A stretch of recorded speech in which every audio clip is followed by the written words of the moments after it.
It's about time we got some kind of update on the most important side quest in Berserk history. No, we're not talking about the Kushan Empire's defense against Rakshas, we're talking about something that started all the way back in May of 2023. That was the date when Chapter 373 came out and Schierke left her physical body in search of Casca. Since then, every subsequent chapter has been a despair-filled rollercoaster ride, which we thought would culminate in a horrifying finale this week. Luckily, we were spared all that and instead given hope just when we were starting to lose it. Chapter 380 marked a turning point in humanity's response to Fantasia, and Chapter 381 will no doubt carry that forward. The only question now is how that will happen, and we think we know a thing or two about that. Without further ado, let us dive right into our predictions for the next installment of Berserk. Will we ever see another Godhand member? One of the reasons that the last 4-chapter run of Berserk was so intriguing was the promise of a Godhand member's emergence. We all remember what happened the last time a pack of trolls attacked our heroes, and we pretty much expected the same thing to happen yet again. Trolls were usually accompanied by the manifestation of the Clip-Off domain, following which the Godhand member Slan would make her presence felt. When Rakshas revealed himself and Daiba sensed a massive astral portal looming over the Kushan Royal Palace, we thought for sure we were going to see the only female Godhand member once again, which would have answered one of the most burning questions that all Berserk fans have today: where in the world are the original 4 members hiding? Ever since Griffith merged the astral world with the physical, it should have been possible for the other Godhand members to assume rudimentary forms a lot more readily, if not force an outright advent, considering the overlap between the two worlds. And yet, we haven't heard a peep out of Void, Ubik, Conrad, or Slan. We'd hoped the latest chapter would change that, but alas, Creative had other plans. What we got instead was proof of Salat's worthiness when it comes to the question of who's going to lead humanity in the war to come, and evidence that Guts is starting to hit useless territory. We thought that when Rakshas reached him, there would be this huge moment where Slan would try and tempt him to the dark side, but instead, Guts submitted to Rakshas, seemingly wanting to kill him, and baffled Salat with his lack of fighting spirit. No Godhand member made their presence felt, which begs the question, will they ever crawl out of the woodwork? We're starting to doubt that, solely because it took the sacrifice of an entire city's worth of people just to give Griffith a physical body. Now, granted, that was preordained and he needed it because otherwise he'd be stuck with the rest of his kin as a formless metaphysical entity, but he is the only one who still looks more or less like a person. We don't think the other Godhand members are going to use incarnation rituals to bring themselves back. We think it's more likely that they'll use familiars associated with their preferred realms of existence to fully manifest on Earth, kind of like Slan's partial manifestation from the Clip-Off mini-arc. As for when that will happen, your guess is as good as ours. The only Godhand we're likely to see in the next chapter is Griffith, and that's because Schierke has arrived at the gates of Falconia as a luminous body. Even that is sketchy if we're being honest, because we don't think that she would have been able to pull that off if he was in the city. Griffith's ode is so magnetic that it drowns out all other odes within it. Schierke has already experienced its pull, and she might have grounded herself better than she did before, but we don't think she would risk infiltrating Falconia if he was there. That brings us back to square one, but we aren't dejected by that.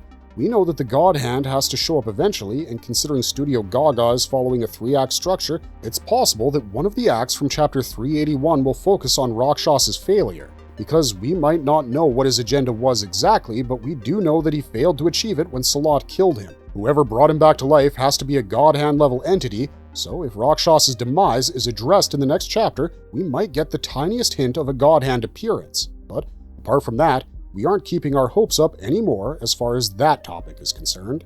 The true army of humanity is ready! What we're keeping our hopes up for is the response team that will meet Griffith's armies in action, because Chapter 381 proved that it was ready, or at least as close to being ready as it could be. A couple chapters prior, things were looking bleak on the eastern front of the continent of man. They'd managed to keep evil at bay and maintain their peace, but they also weren't really prepared for a proper fight with Falconia. Salat was in the process of getting everyone up to speed and making a play for command over the Empire's response to Falconia because he knew that would make things a lot smoother. He was intimately familiar with Kushan war tactics and the use of magic, thanks to the time he spent with Ganishka and Daiba.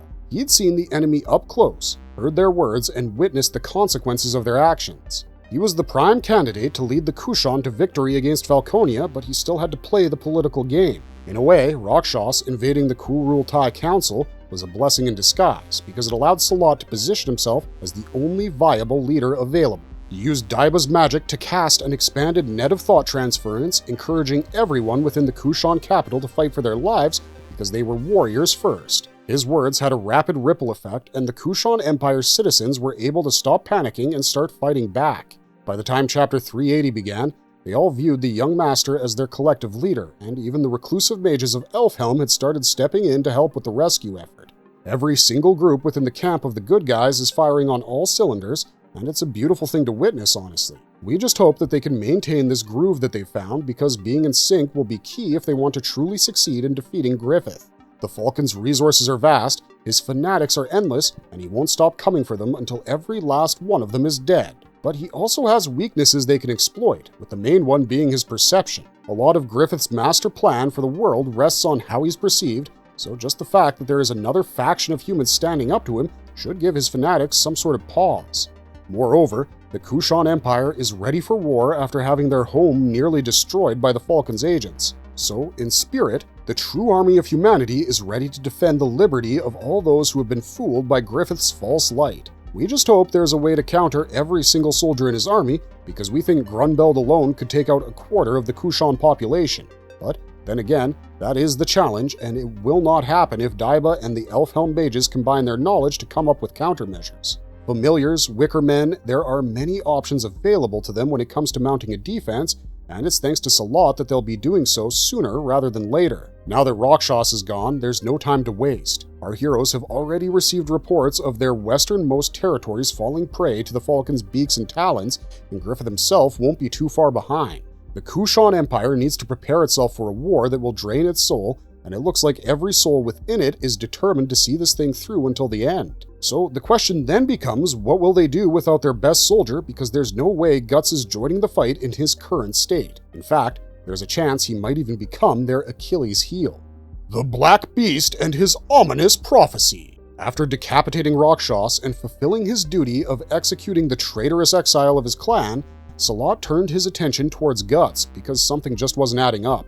Guts was on the verge of letting Rakshas kill him. In the years Salat had known the guy, and the couple of times they'd crossed swords, he'd never known Guts to do such a thing, and he knew it wasn't because of cowardice. Any man who mocks someone's unfamiliar fighting style as street circus has the confidence to live through hell and tell the tale over a game of dice. Something was different about Guts this time, and Salat couldn't put his finger on what exactly it was, but he knew in his heart that he wasn't okay.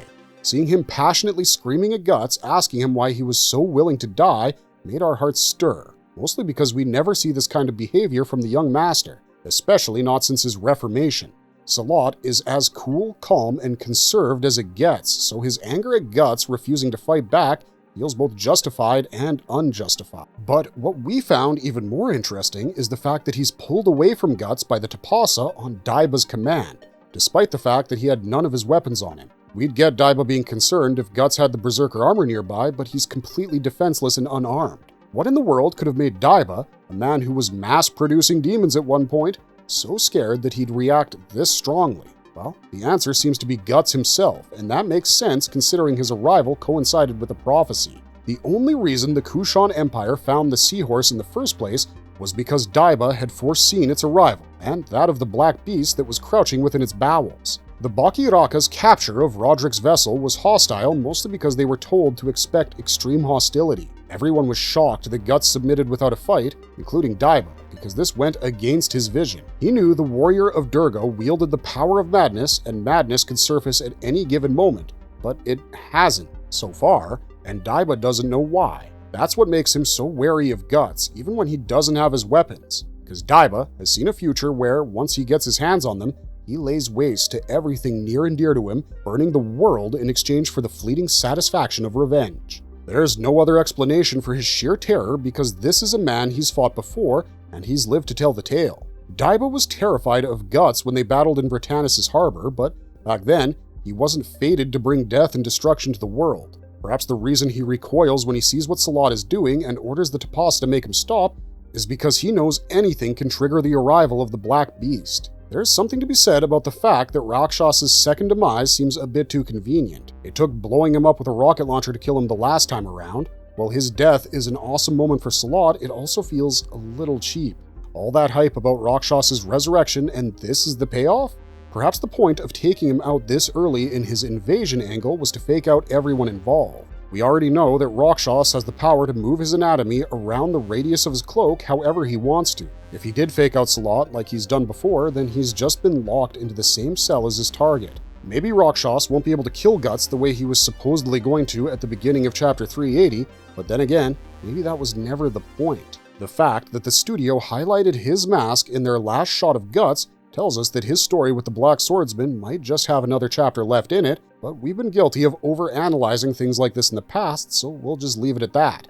There is a reason that Daiba is deathly afraid of unleashing Guts back into the world, and we're 80% sure it has something to do with why he was brought to the Kushan capital in chains. With him refusing to fight Rakshas, an apostle he'd have hunted until he died just a few weeks ago, the status quo has shifted, and for the worse. We just hope that whatever magic Puck wants to use to get Guts back on track will be enough, because that's where he's headed right now. After helping Isidro eliminate trolls from the streets, he flies off to see Guts the moment he recalls he can't help with the cleanup effort. Elf memory can be a fickle little thing, but we think that Puck is just in time. If there's anyone who can help restore Guts to his original self, it's Casca. But if there's anyone else, it's Puck, and right now, we need that little guy more than we need a deep-in-his-feelings Guts. We know that sounds harsh, but the promised time is approaching at breakneck speed, and if he isn't ready for it, Guts is ready to crash and burn.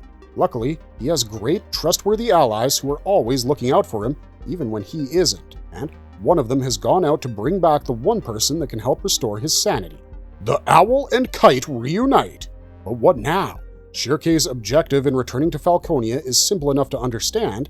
She's there because she wants to save Casca from the grasping talons of the Falcon of Light. Schierke is a smart little girl, and by now she must have put together what happened for Guts to oppose an entity like Griffith, despite knowing how much weaker he was. She'd experienced the eclipse from his and Casca's perspectives, so she was completely empathetic to his cause.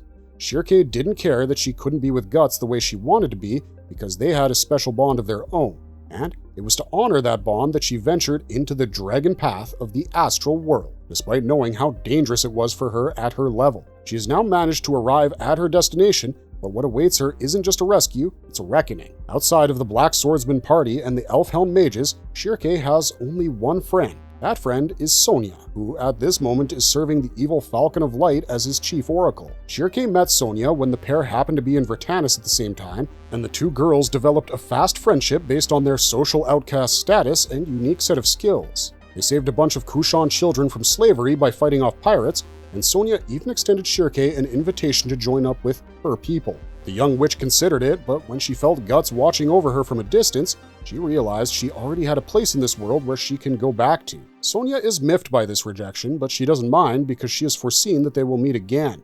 Whenever she's spitting prophecy, her eyes get all wide and glazed over like shining jewels, and she often doesn't recall what exactly she said. So when she told Schierke that the owl and the kite were destined to meet again, she meant it, because it was an oracle, not a feeling. We have the feeling that this is the moment Sonia was referring to, because there's no way that Schierke's astral body goes searching for Casca and doesn't come across her old buddy. What happens next is a matter of speculation, because right now, we're not sure if Sonia is backing Griffith or has been put under by him like Casca. When Griffith returned to Falconia with her in his arms, Sonia was shocked because she could sense that there was something a lot more intimate between Casca and Griffith that she and Charlotte could just never match up to. But Griffith has essentially kept Casca drugged up inside the Falcon's castle. Sonia can give him all the passes in the world for working alongside demons, but we don't think that she would stand for drugging women to make them do one's bidding. And if she realized what Griffith was doing, she must have been dealt with in the same way. If she hasn't, well, she's about to, because like we said earlier, there's no way Schierke doesn't cross paths with her during her time in Falconia. We think that when that happens, Sonia will be the one who will have to accept that everything she's been letting slide so far is actually a major problem. She might resist at first because she's delusional like that, but when she sees Casca, she'll realize it's all true.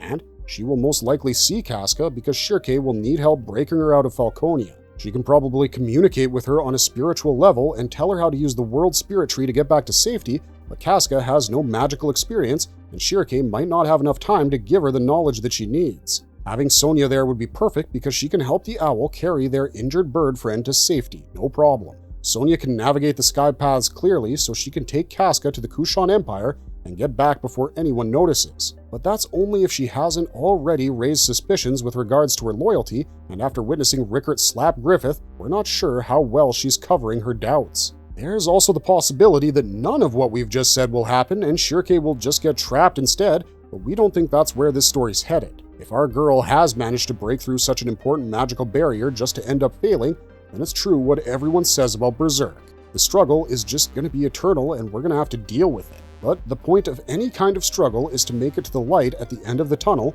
and right now, that light seems to be breaking through the shell of malice that surrounds Berserk's world. We hope you guys are ready to keep this journey going in the coming decades because... marvelous verdict! That's all we got for you for this one. There's no word on when the next chapter of Berserk will come out just yet, but you know where you'll hear about it first by now, don't you? Let us know what you think will happen in Chapter 381 in the comments down below, and don't forget to like, share, and subscribe for more of the best Berserk content on YouTube. We'll see you guys in the next one, so stay safe, and remember, keep on struggling, strugglers.